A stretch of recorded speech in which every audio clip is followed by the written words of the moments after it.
खुश होता है जब घर में एक बालक का जन्म होता है।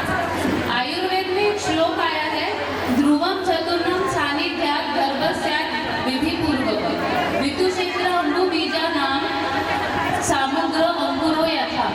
जैसे कि जब खेत में एक अंकुर आता है तो उसके लिए 4 चीजें इंपॉर्टेंट होती है, वो है ऋतु, क्षेत्र, अंबु और बीज। ये 4 चीज मिलके ही एक अच्छा पीक जो बोलते हो आप, वो तैयार होता है।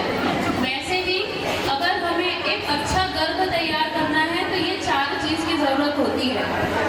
ऋतु यानी एक औरत का फर्टाइल पीरियड जो ऋतुकाल होता है, जो हर महीने से आता है, हर महीने से पीरियड आता है तो उसमें ऋतुकाल होता है, या 6वें दिन से 16वें दिन तक ये जो ऋतुकाल होता है इसमें हम फर्टाइल होते हैं। इसमें अगर हमारा गर्भाधान होता है तो जल्दी कंसेप्शन होता है, आप जल्दी गर्भवती होते हैं। इसीलिए आपके माहवारी के 6वें दिन से लेकर 16वें दिन तक आपको संबंध बनाने से जल्दी गर्भ की प्राप्ति होती है। इसीलिए ये पहला है ऋतुकाल। और दूसरा है क्षेत्र, यानी आपका गर्भाशय। अगर उसमें पीसीओडी, फाइब्रॉइड ये आपको नहीं है, अगर आपका गर्भाशय स्वस्थ है तो आपको जल्दी गर्भ की प्राप्ति होगी। और तीसरा है अंबु, जो होता है पोषण। अगर आपके गर्भ में बराबर पोषण मिलते रहेगा, जो माँ का आहार लेती है उसका आहार रस बन के गर्भ को मिलता है, तो हमें इसलिए अच्छा आहार लेना है। और चौथा है बीज। 2 बीज दोनों ही महत्वपूर्ण है, पुरुष बीज और स्त्री बीज। ऐसा नहीं कि स्त्री अच्छा आहार लेगी तो ही अच्छा गर्भ होगा, पुरुष को भी अच्छा आहार लेना पड़ेगा। तो स्त्री बीज और पुरुष बीज जब दोनों ही स्वस्थ रहेंगे तभी एक उत्तम गर्भ की प्राप्ति होगी। और गर्भाधान करने के, कंसेप्शन करने के 1 महीने पहले से ब्रह्मचर्य का पालन दोनों को ही करना चाहिए। उससे सुप्रजा यानी एक अच्छे गर्भ की, हेल्दी बेबी की आपको प्राप्ति होगी। और एक गर्भवती माँ को रोज अफर्मेशंस करना चाहिए। और गर्भवती ही नहीं, जिसको प्रेग्नेंट भी होना है उसको भी रोज पॉजिटिव अफर्मेशंस देने चाहिए कि मैं स्वस्थ हूँ, मेरे अंदर जो बच्चा है वो स्वस्थ है, मैं खुश हूँ, मेरा बच्चा स्वस्थ है, मैं एक आनंदित, प्रसन्न, स्वस्थ और शक्तिशाली बच्चे को जन्म देने वाली हूँ।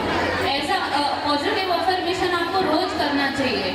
एक प्रेग्नेंट वुमन ही नहीं, प्रेगनेंसी के पहले भी ये पॉजिटिव अफर्मेशंस आपको बहुत फायदा दिलाएंगे। अब हम आगे चलते हैं पोषक आहार की तरफ। तो आपको क्या क्या लेना चाहिए?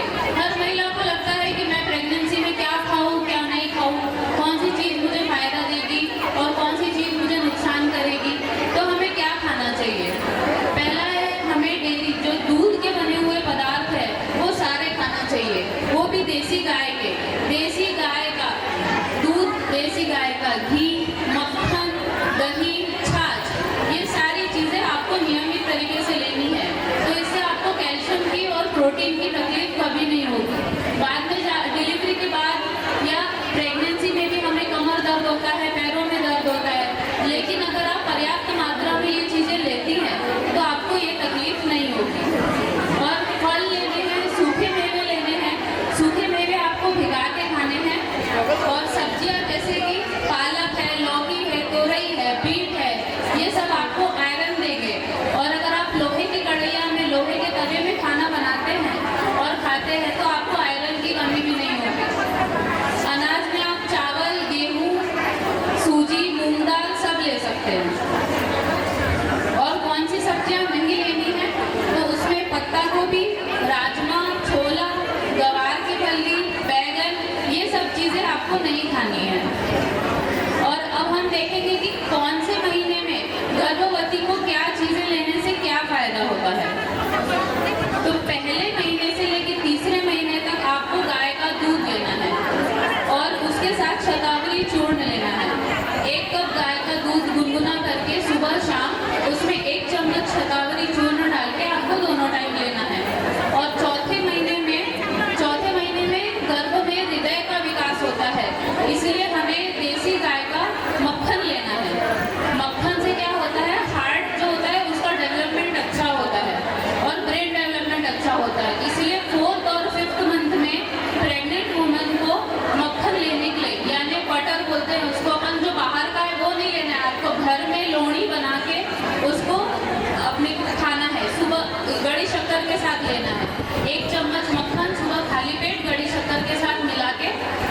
डेली 4th और 5th मंथ में खाना है।